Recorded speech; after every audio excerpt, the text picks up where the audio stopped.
A new teaser trailer has just gone live from DJI and the slogan is "Up Your Game."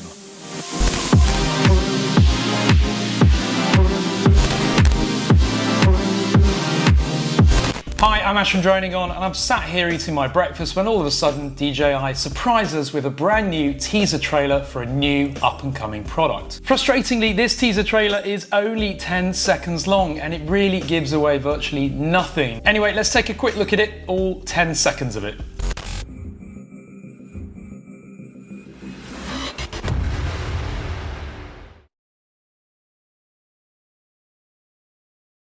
And that's it. Now, we don't really see a lot here. We do know that there are rumours of a new RoboMaster add-on coming out, but it doesn't really look like a drone, and this teaser doesn't do much to excite us about the idea that it could be a drone either. Looking closely at the main image there, we do see what might be, in my opinion, two prop blades on the right and left-hand side.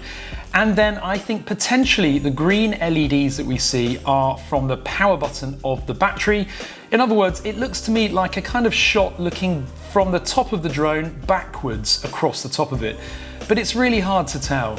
The release date is stated as April the 27th, which is in just over a week, and it's 9:30 Eastern Time. That's about 3:30 CET, or in the UK, 2:30, and that's quite commonly the time that they release products because it works globally for most time zones. At this point, I'm not really going to delve or speculate any further on this one because we don't really have anything, but "Up Your Game" does sound very much like the RoboMaster slogan that they used when they launched that product, and so I do wonder if it might be a RoboMaster product, but we will find out in just over a week. In the meantime, comment below and tell us what you'd like to see. Click the link in the video description to take you to the DJI newsroom to find out more and watch this space. Plus, of course, hit subscribe to be the first to hear it on DroningON.